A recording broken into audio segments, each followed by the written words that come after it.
Ser a nossa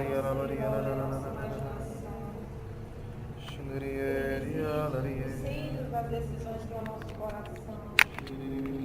Visita, Senhor, bênção do Espírito sobre nós. E visitar também as nossas preocupações e vamos desconcentrando da vontade de Deus e vamos tirando de fora.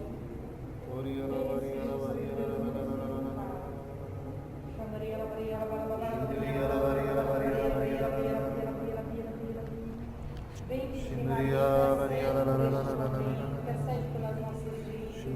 Intercede sobre esta alma de hoje.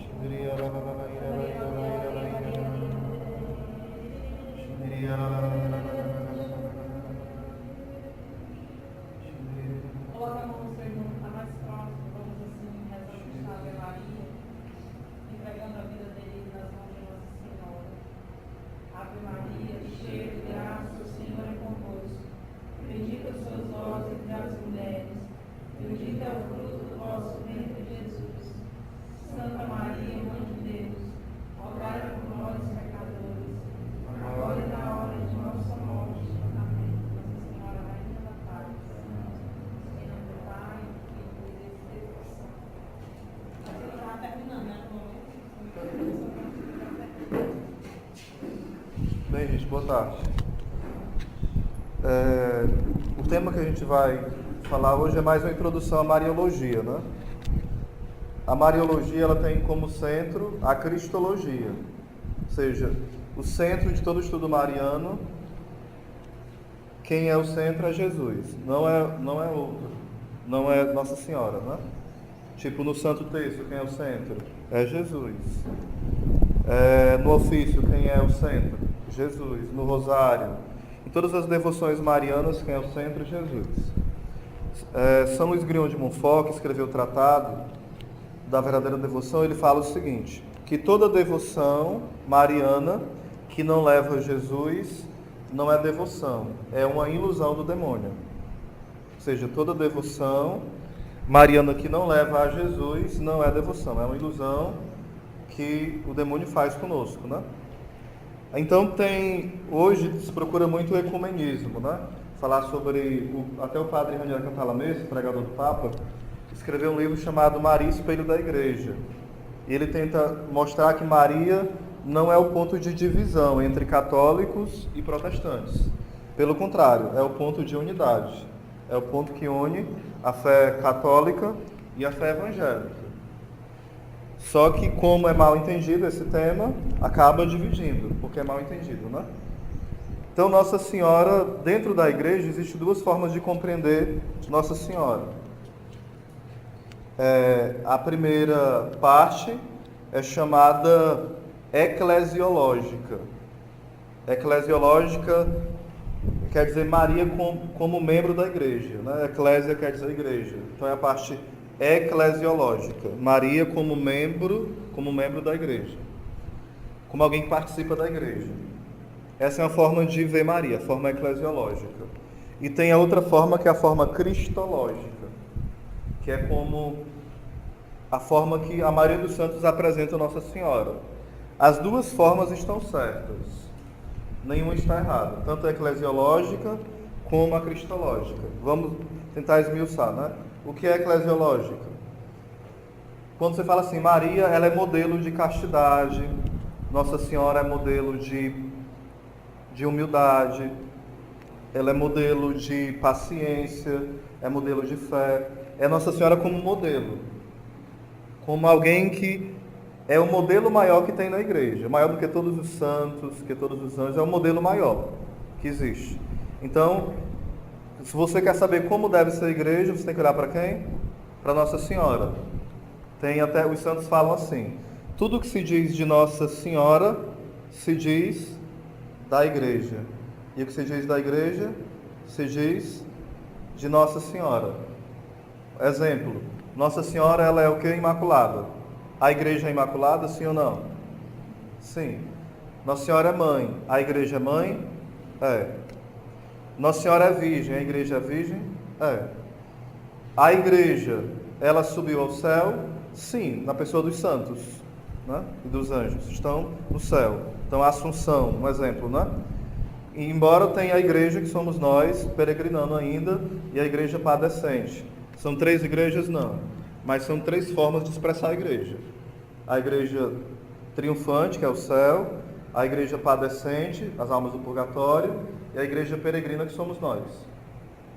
Então Nossa Senhora é esse modelo. Então ela fala, tem um documento da igreja, vocês podem anotar o nome para pesquisar na internet. Lumen Gentium. Lumen Gentium, capítulo 8. É um documento da igreja, do Concílio Vaticano II. Lumen Gentium 8. Lá vai falar que Maria Santíssima é um membro excelente da igreja. Ou seja, ela não é apenas alguém que participa da igreja.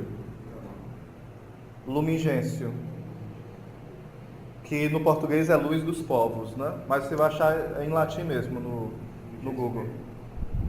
Lumen Gentium quer dizer luz dos povos. É capítulo 8, Lumen Gentium 8. Vai falar que Maria é um membro excelente da igreja, ou seja, não tem nenhuma pessoa na igreja que se compare a Nossa Senhora.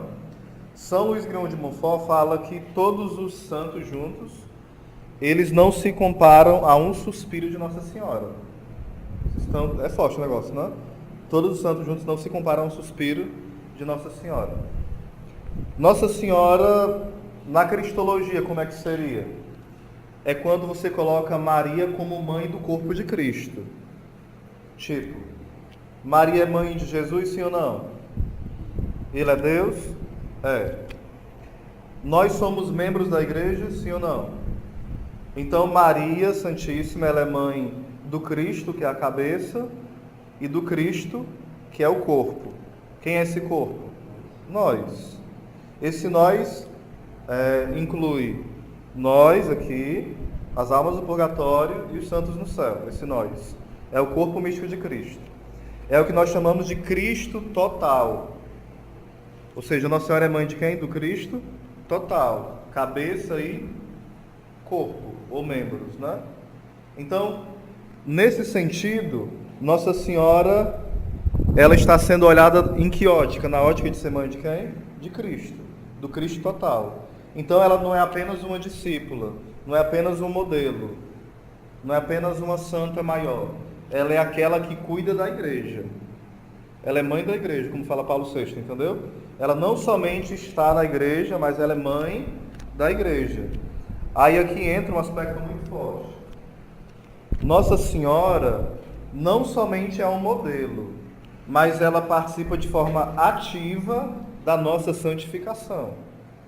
Por exemplo, os santos, eles são modelo, mas eles não participam de forma ativa da santificação da igreja, nesse sentido mais amplo, entenderam? Nossa Senhora vai gerando a santidade na vida da igreja. Então, ela não é apenas só alguém que intercede, é alguém que age. Vocês entenderam? A intercessão de Nossa Senhora não é apenas uma intenção de pedir. Ela tem, dada por Deus, a autoridade de quê? De agir. Ela tem uma ação. Como mãe, ela cuida. Ela educa. Os santos, eles intercedem. Nossa Senhora, ela tem uma ação sobre a nossa vida. Vocês estão me entendendo? Só que hoje na igreja se perdeu muito isso. Não na igreja, né? Mas nos discursos que se tem dentro das homilias. Só é apresentado Nossa Senhora como modelo de fé, que é bom, não é ruim. Modelo de mãe, modelo de irmã, modelo de discípula. Nessa que a gente escuta nas missas, né? Nossa Senhora é a discípula perfeita, é aquela que mais imitou o Senhor, tararana. Isso é bonito? É. Mas Nossa Senhora não se resume a isso. É muito maior do que isso. Entenderam? Ela é mãe da igreja. Ela não é apenas um membro importante da igreja. Ela é mãe. Ela gera a vida de santidade em nós. Até aqui, entendido mais ou menos? Marrom? Porque quando fala assim, às vezes a gente fica com essa ideia, né? Não, pedir Nossa Senhora porque o pedido dela vale mais. Não é só o pedido, é uma ação. Uma ação que, é claro que é Deus que conduz essa ação, porque tudo vem por Deus, né? Mas ela tem algo diferenciado. Ela não somente pede, ela age. Entenderam? Aí Nossa Senhora, ela tem que ser vista em 3 pontos: na Bíblia, no magistério e na tradição. A tradição, a vida dos santos, né? Pode-se dizer assim também. Na Bíblia, tanto o Antigo e o Novo Testamento, no magistério da igreja, que é o pronunciamento dos papas, os documentos escritos pelos papas, e na vida dos santos. Esses 3 pontos: o magistério, a tradição oral, que é a vida dos santos, e a tradição escrita, que é a Bíblia, né? Esses 3. Nossa Senhora está presente nesses 3 pontos. Repito. Vamos lá: na Bíblia, no magistério e na tradição. Na Bíblia, no magistério e na tradição. Nossa Senhora está presente nesses 3 pontos, né? Ela se revela. Deus nos revela, melhor dizendo, Nossa Senhora.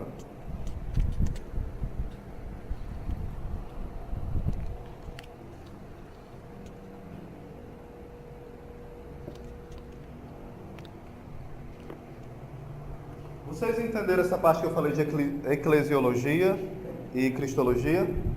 Sim ou não? O que é mais defendido hoje na igreja? A eclesiologia.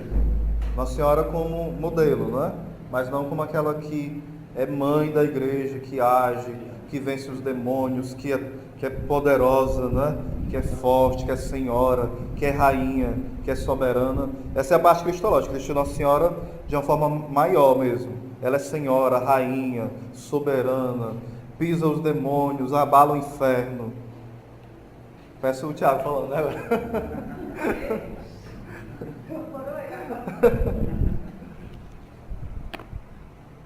Aí essa visão é um pouco esquecida, mas essa é a linguagem comum dos santos. Deveria ser a nossa linguagem, né? Os santos apresentam a Senhora dessa forma, entenderam? De uns tempos para cá, em nome do ecumenismo, foi se tentando cada vez baixar Nossa Senhora. Embora não seja errado falar como se fala, mas vai tentando se minimizar para não escandalizar, entenderam? Na Bíblia, onde é que Nossa Senhora está presente? Na Bíblia tem algo chamado o seguinte: tipologia.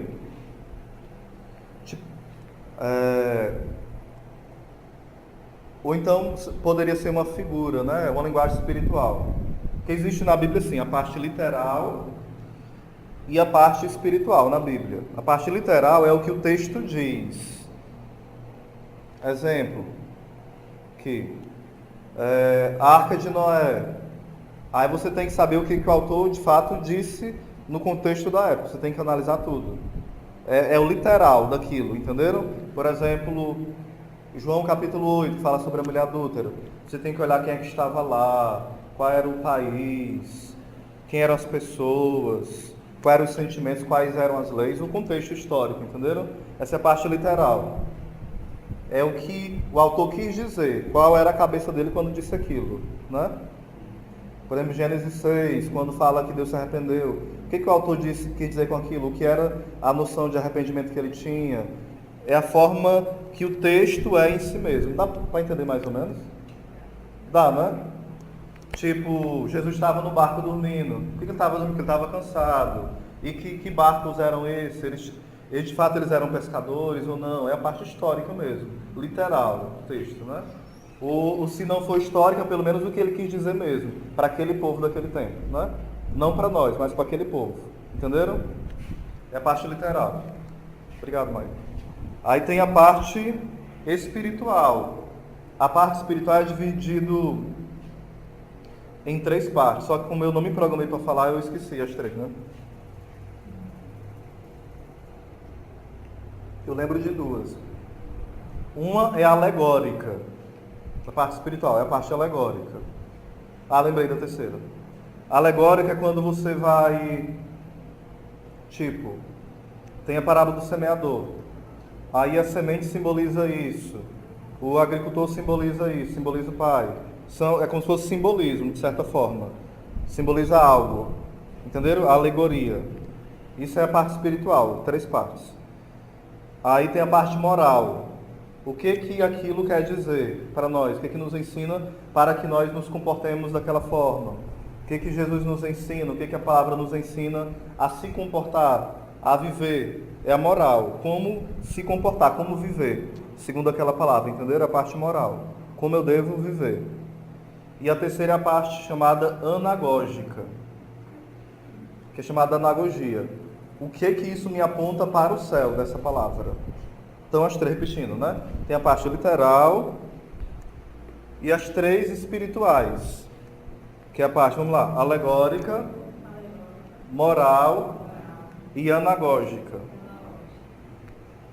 Essa parte anagógica é tipo tudo que aponta para o céu.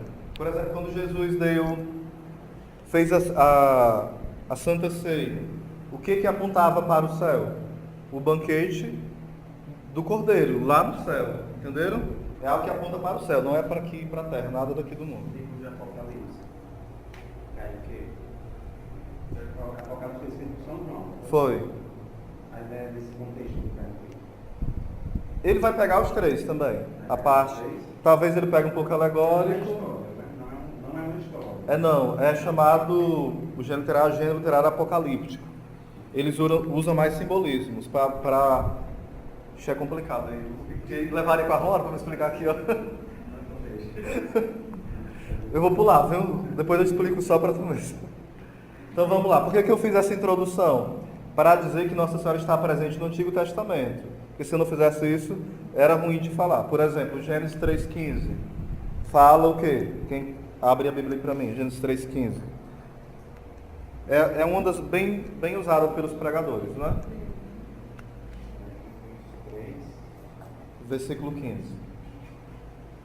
Ele é chamado proto-evangelho. Isso, pode ler.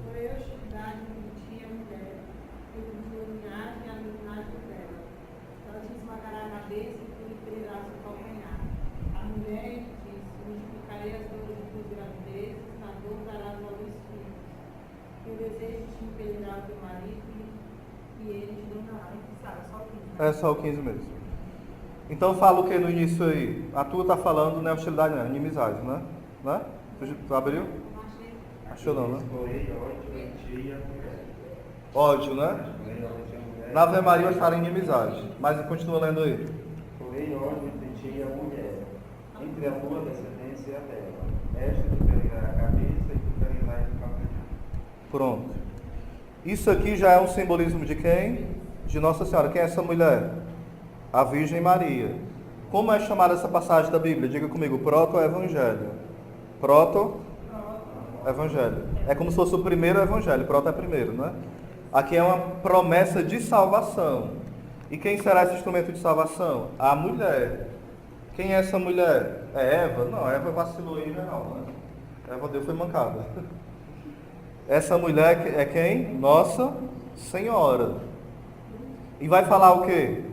Que vai haver uma inimizade entre quem? Entre a mulher e a serpente. A serpente na Bíblia várias vezes, não sempre, né? Mas simboliza quem nessa passagem? O demônio, o diabo.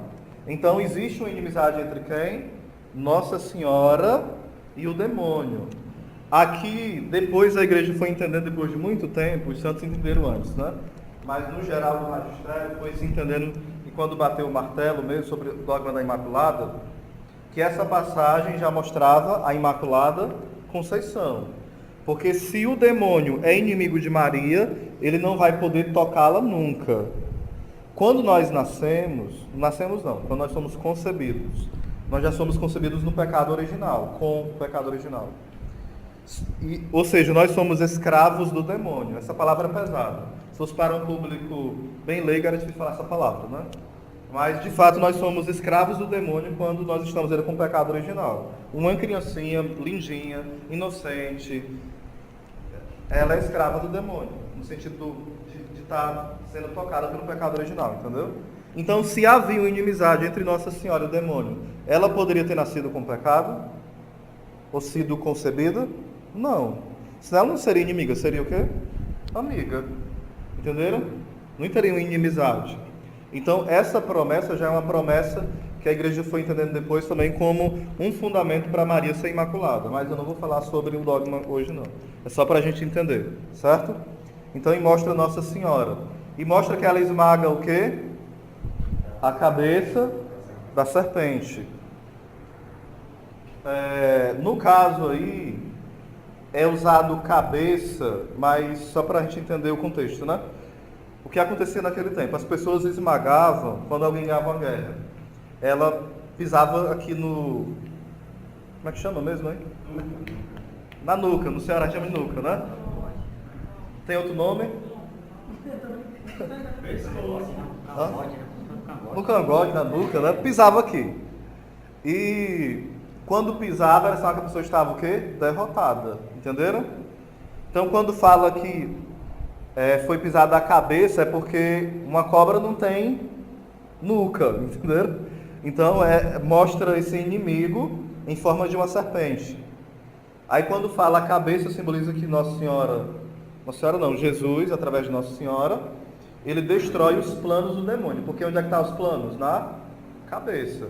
Então ela destrói todos os projetos do demônio. Qual é o projeto do demônio? Nos levar para o inferno, né? Então é um texto muito profético. Que Nossa Senhora é aquela que ela destrói todas as maquinações do demônio contra a vida da humanidade, a vida da igreja e a nossa vida pessoal. Entenderam? Só que quem é que esmaga a cabeça da serpente? Alguns dizem que é Jesus. Outros dizem que é Maria. O que é o certo? É os dois juntos, né? Quando tem a imagem de Nossa Senhora esmagando a cabeça da serpente, ela está esmagando como? Grávida. Por que ela esmaga? Porque ela está unida a Jesus. Entenderam?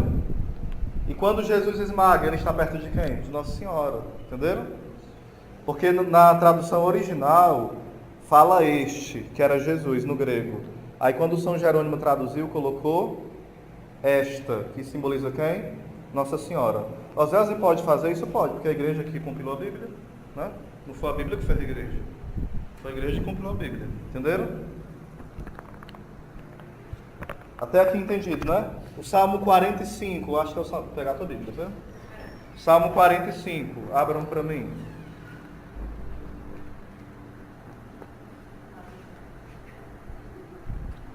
Em algumas traduções é o 44. Na Ave Maria é o 44. Eu acho que na Jerusalém é o 45.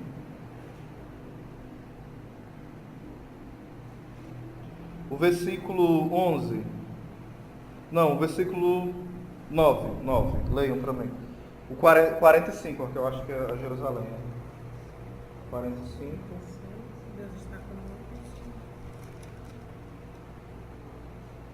Essa aqui mesmo. Lê o 9, por favor. Eis porque Deus te ungiu com óleo da alegria, com a língua dos teus companheiros, mirra e aloés, perfume das vestes. É o 9, tá lendo, né? É. Lê o 10 para ver se é igual Os mesmo. palácios de marfim, o som das cordas de chaveiro, e as tuas amadas estão-se do rei. A tua direita não dão, mas o outro. Essa mesmo. Esse texto é um texto profundamente mariológico, certo? Abre o teu mini computador aí.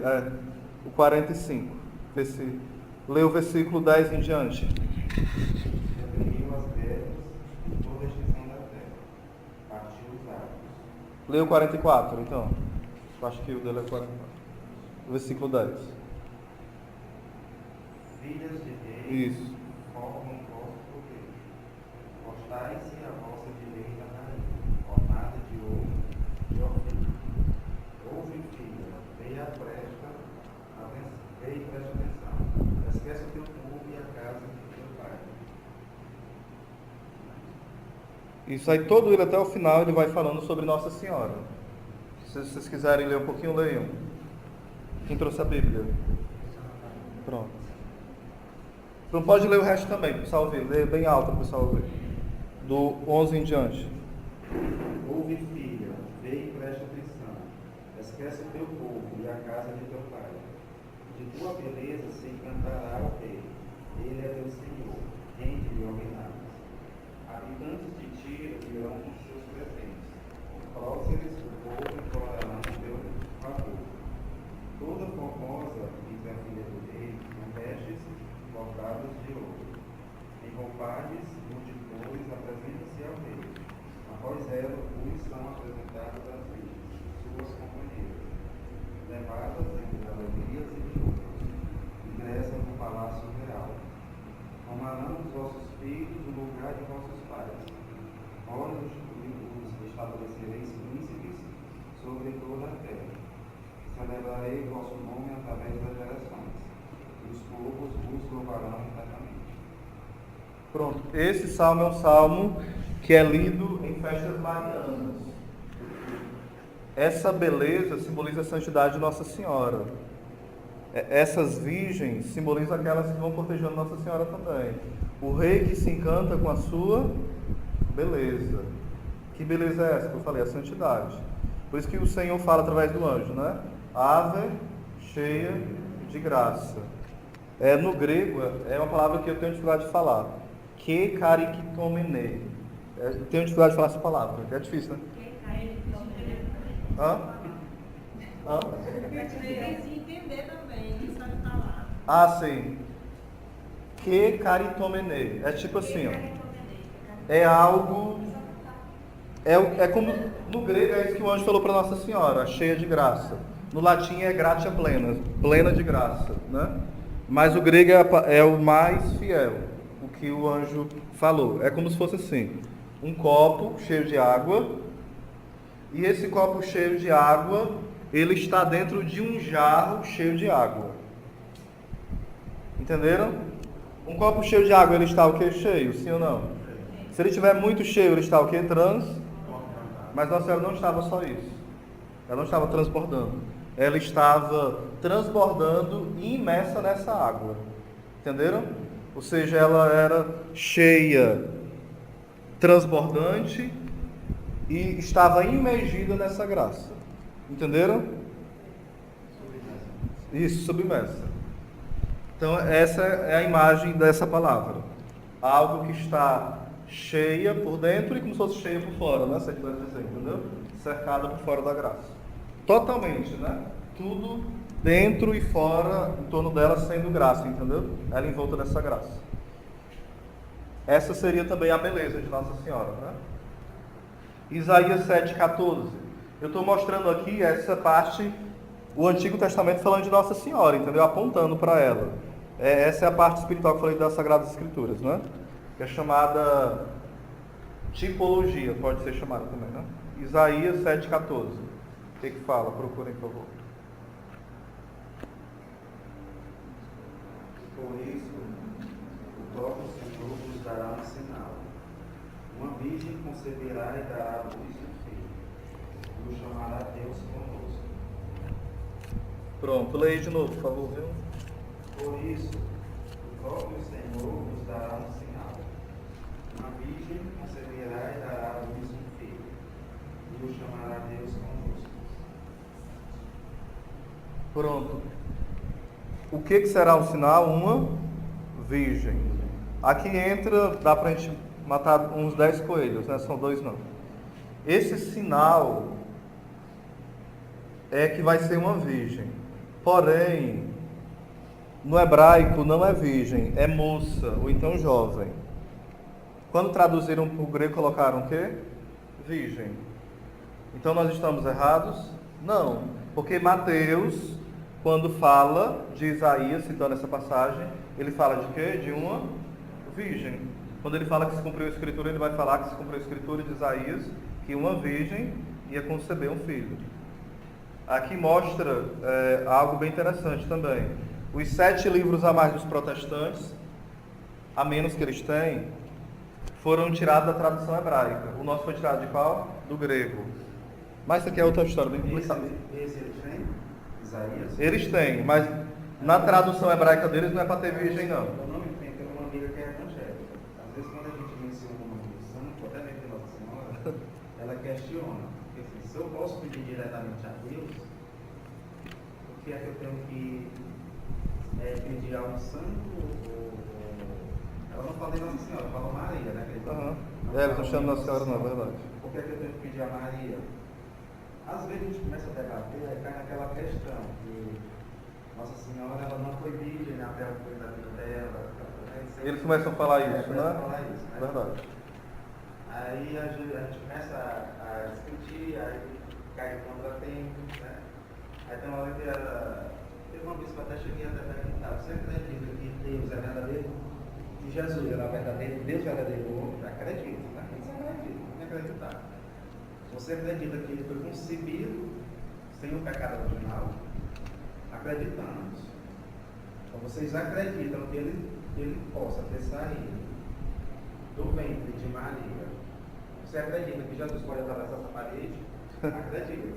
Vocês acreditam que Jesus pode ter saído do ventre de Maria sem a necessidade do parto? Aí ela se calou. Aí teve um momento que ela falou que quando foi na crucificação, Jesus, quando já estava quase morrendo, ele abriu Maria e falou para Maria, né? Maria falou mãe. Mulher.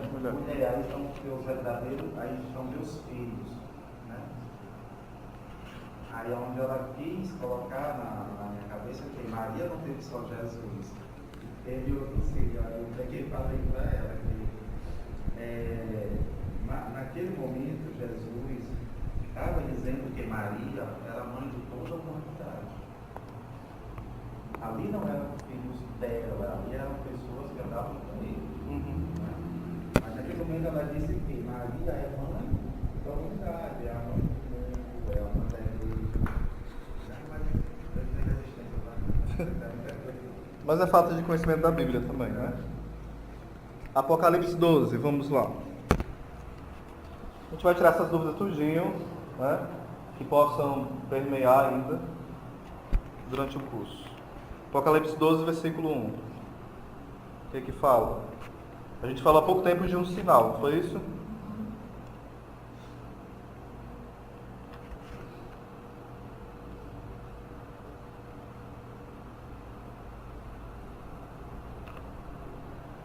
Pronto, leiam aí, por favor. Apocalipse 12, 1. Leiam os varianos.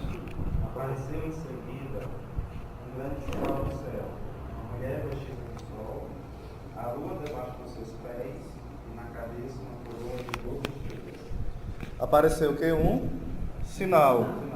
É o sinal que Isaías fala, entenderam? É uma mulher. Aí é aquela mulher de Gênesis 3,15. Estão vendo as interligações? Aí João 2 vai falar o quê? João 2 vai falar sobre as bodas de Caná, não é isso? Aí Jesus lá vai chamar Maria de quê? De mulher, novamente. E essa mulher simboliza o quê? Novamente a mulher onde a promessa se cumpre. Entenderam? Do Antigo Testamento. A mulher que esmaga a cabeça, os planos de Satanás. A mulher que disse sim e trouxe a salvação. Então o título mulher na Bíblia para Nossa Senhora é um título de honra, não é de desonra. Santo Agostinho, comentando João capítulo 2, ele fala o seguinte. Santo Agostinho é século 4 para o 5. Ele, entre o final do século 4 e o século 5. E ele fala o seguinte. Ele é irônico, né? Não sei identificar com ele, mas é irônico. Ele falou assim, será que Jesus estava nos ensinando a desprezar as nossas mães quando ele falou mulher? Que tem eu contigo? Seria o nosso Salvador incoerente de nos dar os 10 mandamentos e ele mesmo descumpri-lo? Se o 4º mandamento é honrar pai e mãe? É a pergunta dele, né? Para os hereges daquele tempo, entendeu? E os hereges daquele tempo se levantam hoje, né? Não os hereges, mas as heresias, né? Continua a mesma coisa. Olha, chamou Nossa Senhora de mulher. Gente, é impensável você pensar que Jesus destratou Nossa Senhora. É impensável ou não é? Mesmo que a gente não fosse devoto, não tivesse essa... É só ser fiel ao texto. Como é que Jesus, sendo bom, santo, ele vai destratar sua mãe? Não é loucura? Sim ou não? Claro que é. Pronto, vamos abrir em Cântico dos Cânticos 7, versículo 2.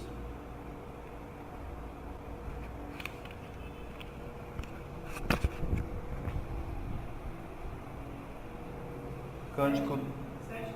7:2. Isso. Tenta achar aqui, por favor. Cântico dos Cânticos 7:2.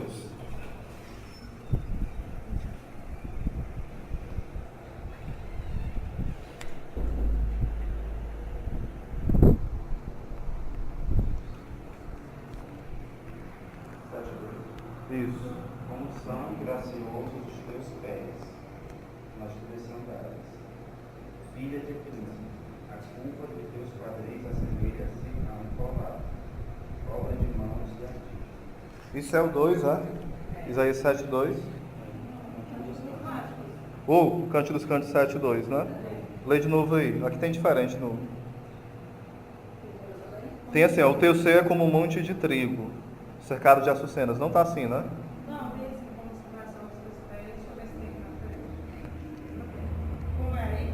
O teu seio Comenta aqui, teus dois seios são como dois caules, né? é.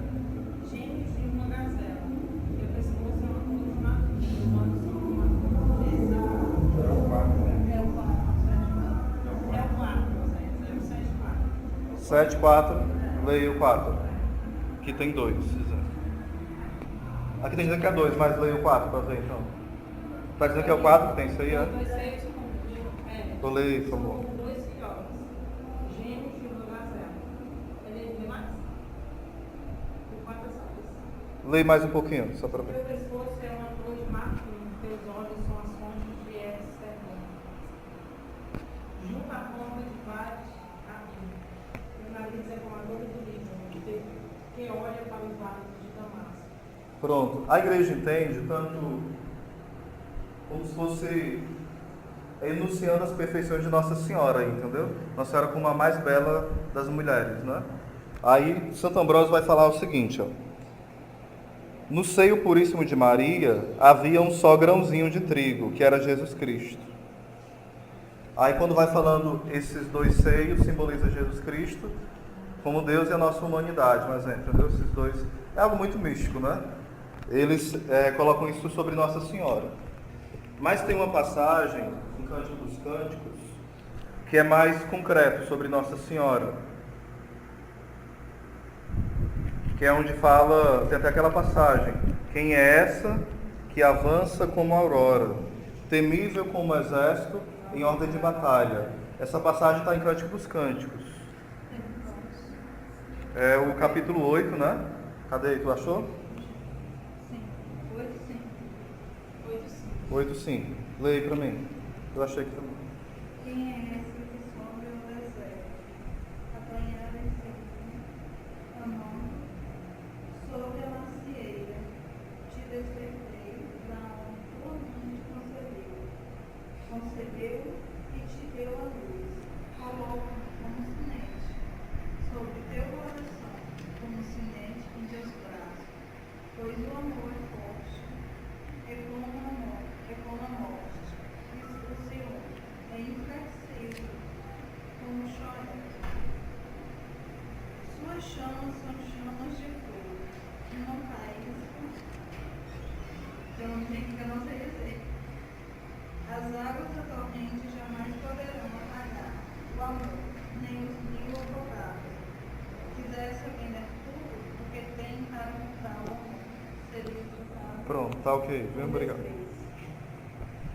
Pronto, essa passagem misticamente simboliza uma parte dela Nossa Senhora, certo?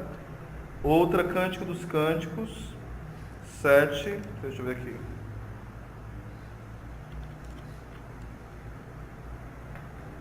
Não, 6, versículo 8. Cântico dos Cânticos 6, 8. Vai falar o seguinte, ó. O 9. Uma, porém, é a minha pomba, uma só a minha perfeita. Ela é a única de sua mãe, a predileta, daquela que deu à luz. Ao vê-la, as donzelas proclamam-no bem-aventuradas. Rainhas e concubinas a louvam. Quem é esta que surge como a aurora, bela como a lua, brilhante como o sol, temível como o exército em ordem de batalha? Aquela que eu falei, né? Essa é mais clara sobre Nossa Senhora. Tanto o início, que é a parte da Imaculada, uma, porém, é a minha pomba, uma, única, né? Mostra a singularidade de Nossa Senhora. Uma só a minha perfeita, uma, não é um, né? Ela é a única de sua mãe, a predileta daquela que deu à luz. Aí fala das honras que é prestado para ela, que ela é chamada e proclamada bem-aventurada, que é o que Isabel faz, né? E o que Nossa Senhora profetiza também. E aqui mostra Nossa Senhora como o quê? Como aquela que conduz o exército dos anjos, que vai em ordem de batalha. Não com uma mulher fraquinha, meiga demais, né? Ela não deixa de ser terna, mãe, mas é uma ternura, como fala Santa Teresa, né? Que ela falava o seguinte: eu quero que todas vocês sejam homens. Ela dizia para as irmãs, mas homens como? Fortes, não sejam frescas, né? Tudo, eu tô com dorzinha de cabeça, eu não vou rezar. Eu tô com medinho, eu não vou ser mais santa. Eu tô com medinho do inferno, do demônio. Não, sejam homens, no sentido de ser soldados corajosos, né? Então é Nossa Senhora que vai à frente desse exército. Tem a passagem de João 2 que eu quero retomar. Tentem pegar João 2 aí. João 2. Eu estou mesclando entre Antigo e Novo, porque é uma interligação, viu? Vai falar o seguinte, ó, deixa eu ver. Quando Nossa Senhora manda os empregados fazer tudo o que disser, onde é que fala? Deixa eu ver. O versículo onde Nossa Senhora manda, porque aqui está pintado, não estou enxergando não. Vai só achar. Aonde Nossa Senhora manda fazer tudo o que Ele vos disser. João 2, versículo o quê? Olha aí qual é o versículo.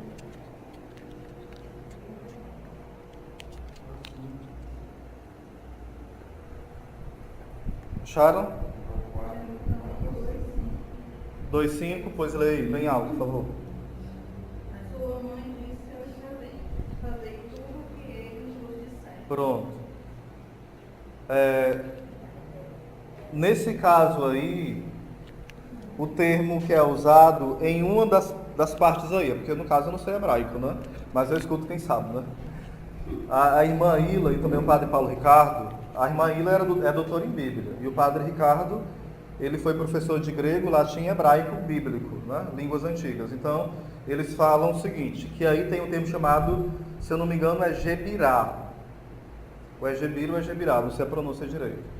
Que quer dizer o quê? Senhora de escravos.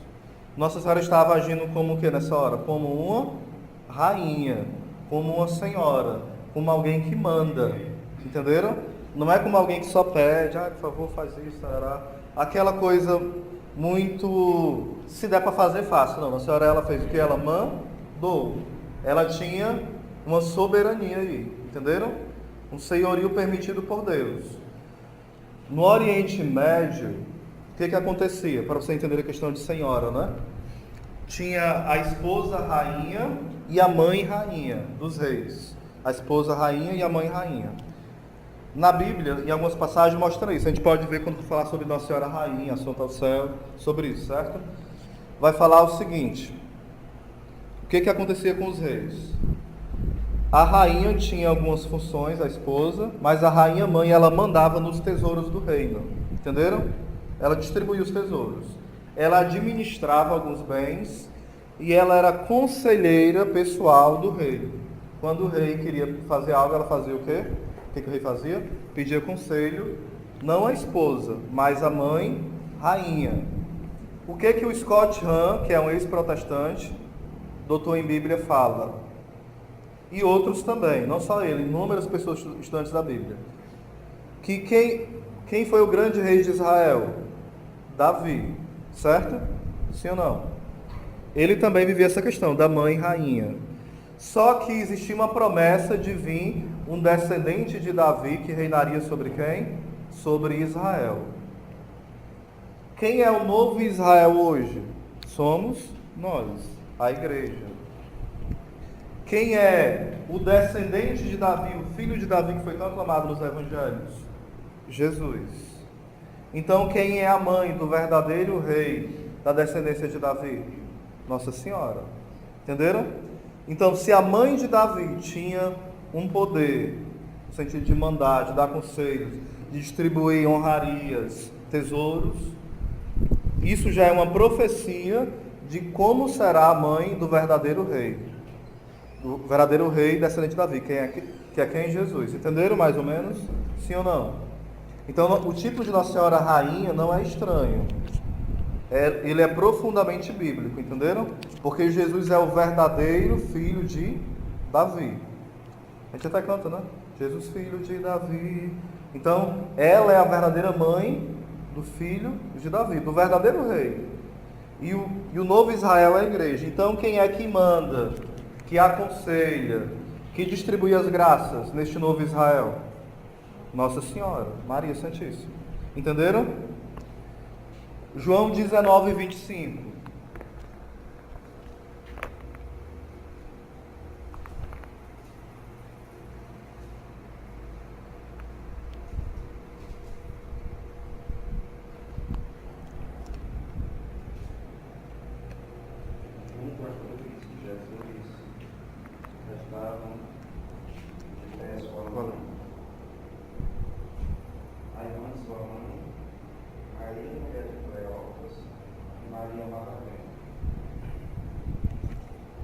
Pronto.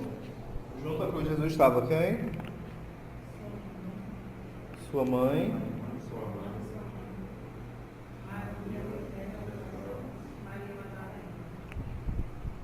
Pronto, vamos lá para o versículo 26. Vai falar também, que é a parte que ele fala, né? Isso aí. Quando Jesus viu sua mãe, e perto dela o discípulo que amava, disse a sua mãe: mulher, eis aí teu filho. E disse para. Depois disse ao discípulo: eis aí tua mãe. Pronto. Esse versículo aí, se a gente for olhar com bem atenção, não tinha nem prestado atenção, mas agora me veio a ideia, né? O que Jesus vê? Ele vê quem? A sua mãe.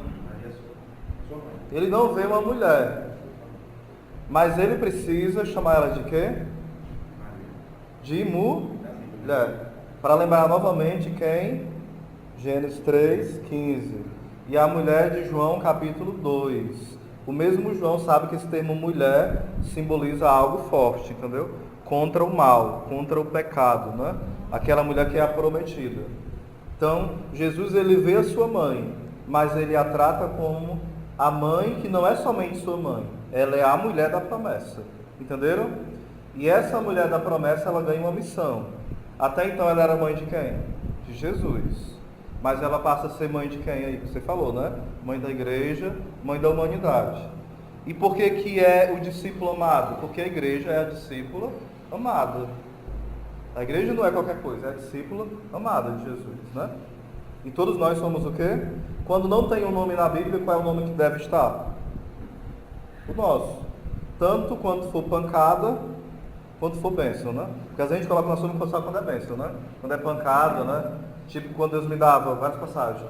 Filho de uma prostituta, infiel, adúltero. Não, é outra passagem, eu abri outra. Não sou eu.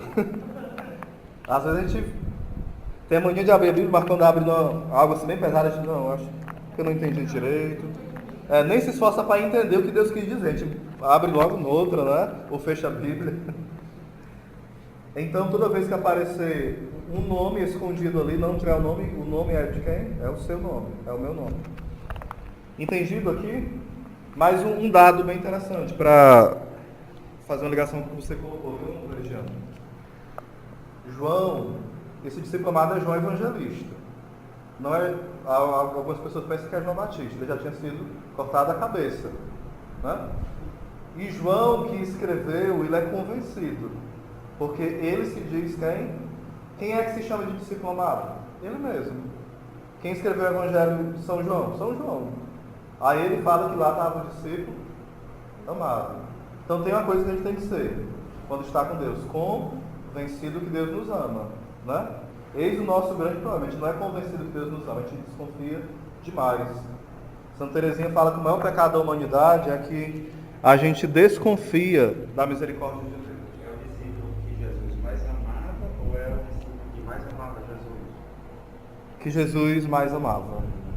Aí a gente pode dizer que injusto, né? Que falta de igualdade. Gente, Jesus era 100% Deus e 100% homem. Então, como, por exemplo, a gente fala assim, uma mãe ama igual aos filhos. Mentira, a mãe nem sempre ama igual, não. Ela pode dar a vida por todos. Mas, afetivamente, ela pode sentir algo a mais por alguém, né? Ela tem afinidade a mais, um cuidado a mais. Isso, a gente tem que achar que é errado? Não. Isso faz parte da afetividade humana. Vocês entenderam? Porque às vezes tem essa mania, parece coisa de comunista, né? De igualdade, todo mundo igual, né? Não vou lhe falar não. Tem que ser uma igualdade no sentido de dignidade. Deus ama a todos, né? Mas não aquela igualdade de nivelar todo mundo. Não, nós somos únicos. Então Deus nos ama de forma única. Não é de forma igual, é de forma única, né? Eu me perdi porque eu me empolguei com estava no diplomado, né, e tal, pronto. Aí esse diplomado, ele tinha um pai e uma mãe, claro, né? E que não era Maria, que não era José. Então, na lei judaica, quando alguém tem um irmão, como é que funciona? Eu sou casado com a Vivi, um exemplo. Quem é que manda na casa? O marido. Depois que morre, quem é que manda? O primogênito. A pessoa se é considerada viúva mesmo, abandonada, quando morre o marido e o filho mais velho. Se não tiver quem cuide dela, ela é viúva. Se ela for alguém que não tem quem cuide dela. Entenderam? Aí por isso fala, para cuidar dos órfãos e da viúva na Bíblia, né? É alguém que é abandonada total. Não é igual hoje não, viúva tem aposento, né? Então, naquele tempo não tinha, certo? Aí então o que acontece? Voltando. João tinha o seu pai e a sua mãe. Se Jesus tivesse irmãos, quem deveria ficar com Nossa Senhora na casa, pela lei judaica? Algum irmão de Jesus, que é citado na Bíblia, que a gente vai entender depois que eles não são irmãos de sangue, Tiago, José, se eu não me engano é Simão, outro, e as irmãs. E todos esses que são citados como irmãos de Jesus têm pai e têm mãe. Está na Bíblia o nome deles. A gente vai estudar isso quando estudar a Virgindade de Maria. Entenderam? Aquela passagem também que ele estava pregando, né? Isso, aí vem alguém, né, e fala, tua mãe e teus irmãos estão aí, né? Ele fala, quem são minha mãe, quem são meus irmãos? Aí essa passagem é usada pelos protestantes também. Mas tem outra que fala o nome mesmo, aos irmãos de Jesus, que era Simão, José, Tiago. Mas na Bíblia mostra que todos esses têm pai e têm mãe. Entenderam? Resumindo, o que eu estou querendo dizer, se Jesus tivesse algum irmão, Nossa Senhora ia ficar com um desses irmãos de Jesus. Porque seria um escândalo não ficar. Como Jesus dá Nossa Senhora para um discípulo, é sinal que não tinha nenhum irmão. Isso é claro, entendeu? Não poderia ficar com alguém, só um discípulo de Jesus. Isso era totalmente escandaloso, totalmente. Então, mostra ali que, de fato, existe uma profecia mesmo de filiação. João simboliza o que ali? A igreja, entenderam? A filiação, né? Tranquilo? Alguma pergunta até aqui? José não existia mais quando a pessoa pesquisava? Segundo a maioria dos pesquisadores, falam que Jesus já tinha morrido nesse tempo. Senão ele teria sido citado. Né? Porque... sem dúvida. E de pé lá, e pertinho de Nossa Senhora, né? Alguns falam que até os 15 anos, talvez, mais ou menos, quando Jesus tinha 15 anos, ou um pouco mais, ele morreu. Mas é duvidoso, não tem nada certo não, entendeu? Jesus que diz que José é casado, né? Essa ideia que José tinha outros filhos, e esses filhos são irmãos de Jesus, por parte de José, mesmo José sendo pai adotivo, né, é uma ideia dos ortodoxos. Então, a igreja não acolhe essa ideia, né? Entenderam? Mas alguns filmes passam, de fato, essa ideia. Alguma pergunta? Alguma pergunta? Tarará. Nada de pergunta? Vocês entenderam tudo? Então, porque pode surgir uma pergunta, vocês podem pensar nas perguntas, viu? Pode até anotar se quiser. É por que Nossa Senhora não é tão apresentada na Bíblia, de forma explícita, né? Porque a primeira preocupação dos evangelistas não era mostrar Nossa Senhora, os apóstolos, José, nenhuma outra pessoa, mas quem? Jesus. Quando os evangelhos são escritos, começa a narrar a paixão de Cristo e a sua ressurreição. À medida que vai sendo falado sobre a paixão de Cristo e a ressurreição, as pessoas querem saber como é que Jesus viveu, como é que ele nasceu, e começa a ser escrito como ele viveu, como ele pregou e como ele nasceu. Entenderam? Não foi nessa ordem que está no Evangelho, foi uma ordem inversa. Então, o grande foco era o quê? Jesus. Se no início do cristianismo, lá nos evangelhos, tivesse focado detalhes sobre a vida de Nossa Senhora, aquelas pessoas não estavam preparadas para isso ainda, entenderam? Mas já havia um grande respeito, uma grande devoção a Nossa Senhora naquele tempo. Não uma devoção como hoje somente, mas um amor filial, entenderam? É diferente. Às vezes a gente tem uma devoção, reza o texto, a gente reza o ofício, a gente reza o rosário, mas de forma muito mecânica. Não é uma relação de mãe e de filho. E isso é muito preocupante. Isso é muito preocupante mesmo. Por quê? Se é só uma devoção, não vai gerar uma vida espiritual em mim. Tem que ser uma devoção o quê? Filial. Entenderam? Uma devoção onde eu sei que eu estou me relacionando. Eu não estou somente recitando o texto. Eu estou rezando com Nossa Senhora o texto. Entenderam? Eu não estou recitando o rosário, eu estou rezando com ela. E daí vai a todas as orações marianas. Porque senão fica muito estéril, muito mecânico. É muito automático, muito vazio, né? São Luís Grignion de Montfort fala o seguinte: uma só Ave Maria foi capaz de abalar o inferno todo. E foi capaz de trazer o quê? A salvação para nós. Uma só, né? Que foi a que o anjo rezou, né? A Santa Maria é a igreja que nos concílios ela foi recitando e criou. Mas a primeira parte da Ave Maria é citada pelo anjo e por Isabel, né? Então isso... Falando sobre o que veio dos evangelhos primeiro, depois, né, a vida de Jesus. Imagino se eles tivessem tocado um pouco mais de Nossa Senhora, né? Eu fiquei pensando aqui, como era que seria? Tem um santo que fala assim: Deus escondeu até de Nossa Senhora o mistério que ela é. Porque é um mistério tão grande que nem a própria Virgem Maria suportaria tão grande mistério, todo revelado, entende? Então, infelizmente hoje, eu sempre digo o seguinte: tem pessoas que falam assim, Oséias, tem risco da pessoa ter uma devoção tão grande a Maria, tão grande, de ultrapassar o que ela merece? Aí eu sempre falo, isso é eu que penso, né? Não, nunca tem uma devoção em excesso a Maria. O que pode haver é uma distorção. Entenderam? Um excesso não, uma distorção sim. Tipo, se eu falar que adoro Maria, foi um excesso de amor ou uma distorção da fé? Uma distorção da fé. Entenderam? Se eu falar que Maria salva, é um excesso de amor ou uma distorção da fé? Uma distorção da fé. Não é que eu excedi no amor. Eu deixei esse amor ficar torto. Então não é mais Maria que eu estou olhando algo que eu criei da minha mente. Um ídolo. E Nossa Senhora não é um ídolo. Entenderam?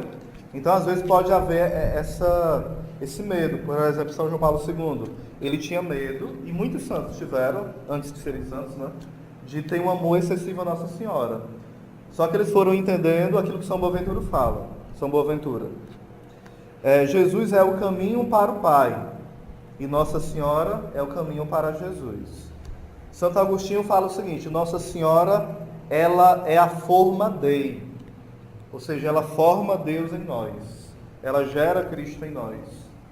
É a forma de Deus. E São Maximiano Kolbe, ele pega essa imagem que Santo Agostinho usa, ele fala o seguinte, ele fala essa frase: todo santo é obra da Imaculada Conceição. Todo santo é obra de Maria. Aí ele vai falar que tem duas formas de fazer uma imagem, né?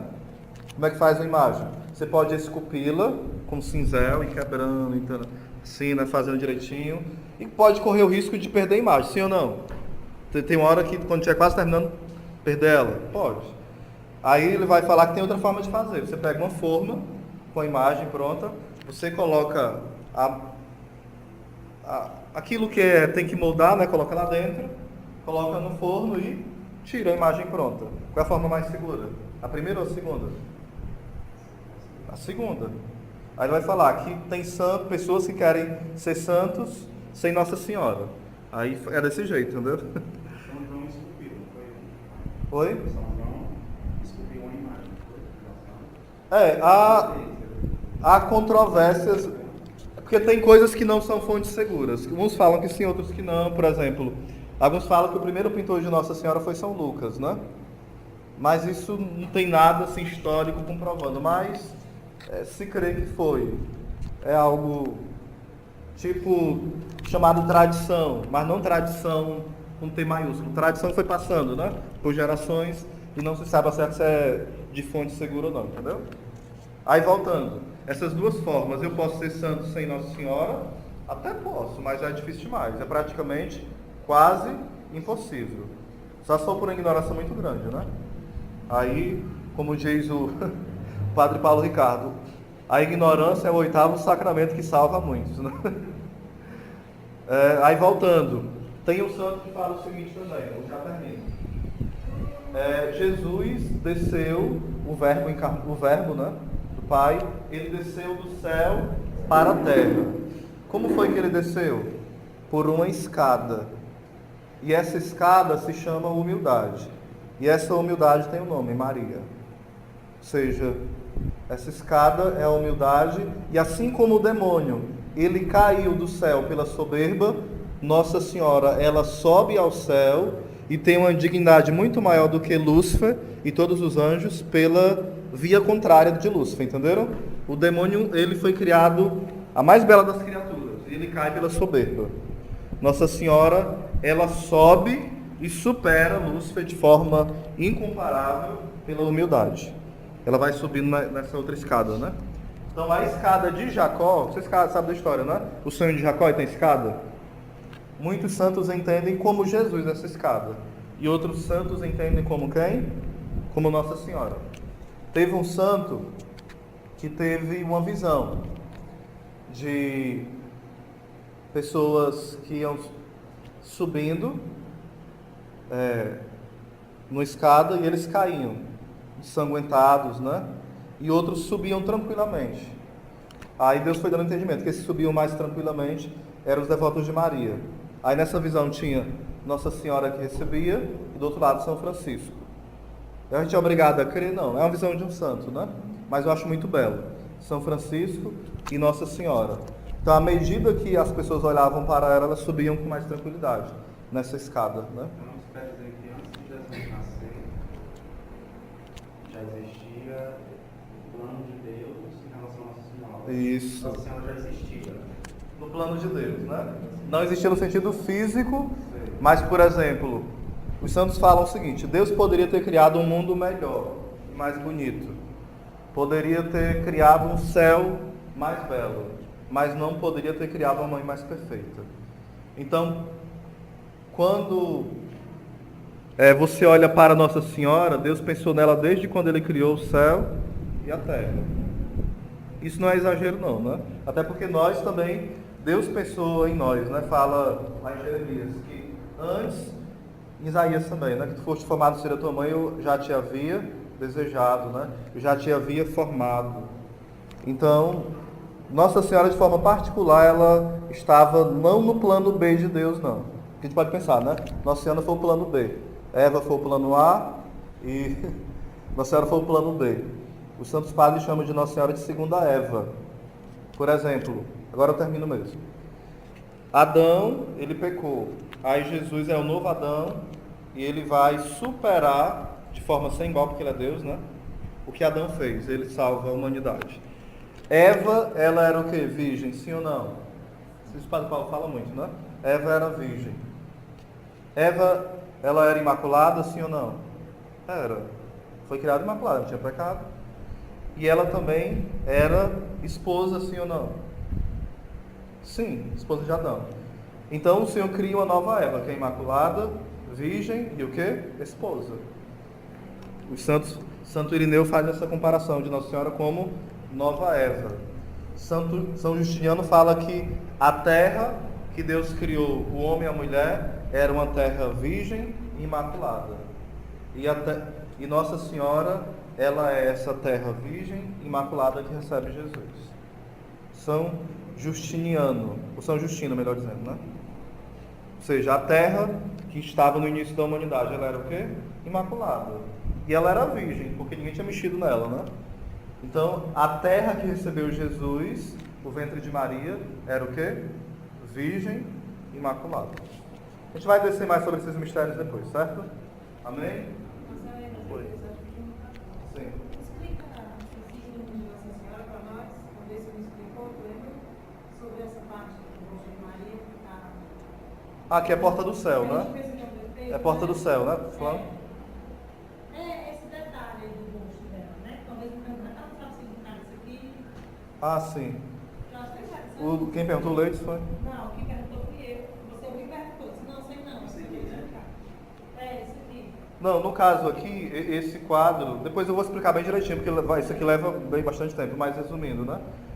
Houve uma batalha, por vários motivos, né? E nessa batalha os cristãos iam levando esse quadro de Nossa Senhora. E os inimigos da igreja fizeram o quê? Eles feriram um quadro, que não tinha essa parte cortada, né? Eles feriram no rosto. E quando feriram no rosto, saiu um óleo. Como se fosse sangrando, né? Aí, isso no quadro. E eles conseguiram vencer a batalha que eles estavam. Levar os cristãos. Aí eles levaram esse quadro, existe até hoje. Eu não sei se saiu óleo até hoje, né? Mas o óleo, até a época que saía, que foi há pouco tempo atrás, alguns anos, esse óleo quem usava era curado de qualquer doença, entendeu? Era um óleo milagroso, né, entre aspas, né? Ou seja, Nossa Senhora usava desse quadro, Jesus, para curar as pessoas. Um sinal da presença de Maria, né? Então, tem algo bem forte também, por exemplo. A gente pode também tirar uma aula, eu acho que seria bem interessante. Aqui a Suzy falou que eu poderia pegar o material que eu tenho, né? Para falar sobre as aparições, não tem na apostila sobre isso, né? Sobre as aparições, sobre os ícones um pouquinho de cada um e sobre os milagres de Nossa Senhora. Por exemplo, teve milagre da casa de Nossa Senhora sair flutuando de uma cidade para outra e voltar para o campo. Tipo, levaram tudo que tinha, se eu não me engano, a casa de Loreto, e levaram para outra cidade. Mas depois o Senhor não queria ali, queria no canto que estava mesmo, né? E voltou. Teve milagres como esse, né? Teve milagres, por exemplo, como de Lourdes, que é mais atual, né? De perna da pessoa crescer um pouquinho. Teve vários milagres desse tipo, através da intercessão de Nossa Senhora, né? Teve um que eu achei bem interessante, aonde examinaram o Santo Sudário e acharam, gosta muito do Santo Sudário, né? E lá acharam algo diferente, que não era sangue, era como se fosse lágrimas. E quando, depois de algum tempo, numa casa de alguém que tinha imagem de Nossa Senhora, essa imagem chorava na cama do casal. Estava aqui em cima do quadro. Só a imagem. Chorava. Depois que juntaram essas lágrimas, levaram para examinar. As lágrimas eram as mesmas lágrimas. Ele não chama de lágrima não, né? Que é cientista. As mesmas substâncias que saía da imagem de Nossa Senhora era a mesma que estava no Santo Sudário, ou seja, das lágrimas de Nossa Senhora, né? É essa alusão que as pessoas de fé fazem. Se eram as mesmas lágrimas, sem dúvida foram as lágrimas de Maria. Choraram, né? Tem que crer, Oséias. Aí você fica ali, porque não é algo que é dogma, né? É algo que é revelação privada, certo? Eu queria falar uma coisa, Certo. né? Assim, eu sou uma Fica aqui, pessoa- Raquel. Assim, eu sou uma pessoa que mais infiel à Nossa Senhora, né? Eu acho que não existe uma pessoa mais infiel católica do que eu, sério mesmo, né? Isso é para haver uma conversão no meu coração. Mas eu sempre fui muito auxiliada por Nossa Senhora, sabe? Eu creio que isso se deu porque antes eu ia muitas células evangélicas e eles não falavam mal de Nossa Senhora, mas eles não falavam dela de jeito nenhum, né? Então isso criou uma aversão. Ninguém falava dela, eu não ia lembrar dela, né? E aí, quando foi para mim entrar na comunidade, né? Eu tive uma forte experiência com Nossa Senhora das Graças, lá no retiro que eu fiz, né? Antes de eu ir, eu ganhei um texto de Nossa Senhora das Graças, o texto era branco e azul. Aí na viagem, eu percebi que era o texto de Nossa Senhora das Graças, porque até então eu não tinha ligado, né? Que quando eu comecei a olhar as cores, aí comecei a olhar a medalhinha, né? Eu disse, olha, esse texto é de Nossa Senhora das Graças. Aí assim que eu cheguei no retiro, eu me deparei com uma imagem belíssima de Nossa Senhora das Graças. Ela que vai me guiar nesse retiro, né? Aí eu fiquei muito apegada a ela no retiro, né? Pedi a intercessão dela e tudo. E ficava E se eu não me engano, eu ganhei alguma coisa de Nossa Senhora das Graças lá. Eu acho que foi um ícone. Eu sei que eu coloquei as 3 coisas, eu colocava sempre na minha cabeceira da cama, lá no retiro, né? E quando foi no último dia, no penúltimo dia, sumiram todas essas coisas do meu quarto. Sumiram, aí eu fiquei procurando, aí não acredito, né? Foi um sinal tão grande, eu fiquei com muito, meu coração ficou partido, sabe?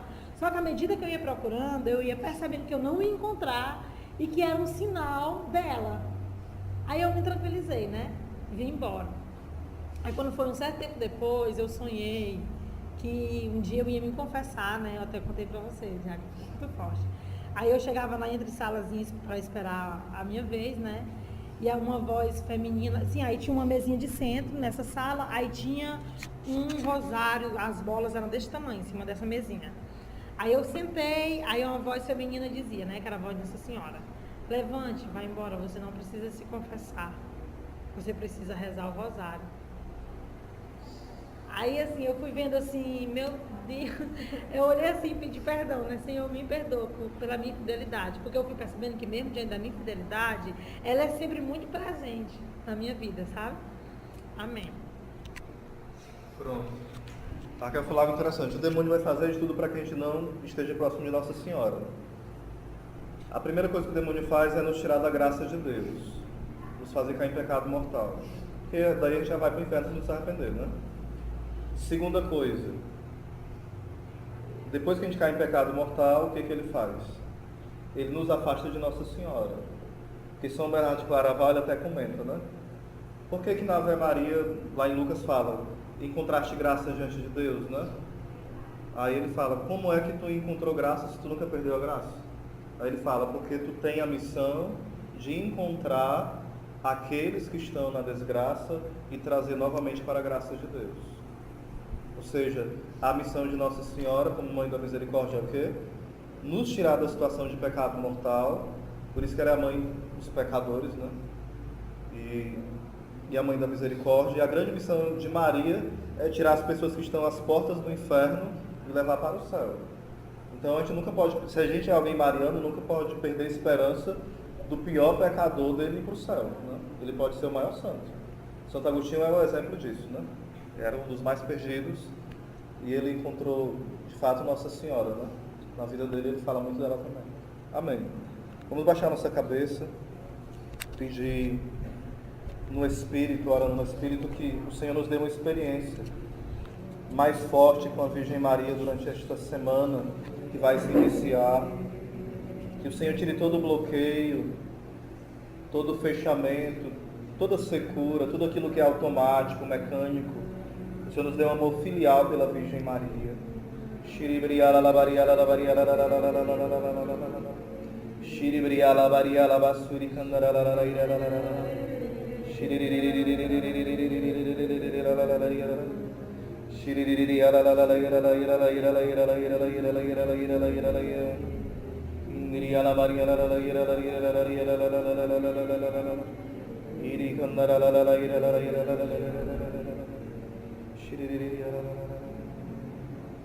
Salve, Rainha, Mãe de misericórdia, vida e doçura, esperança, nosso salve.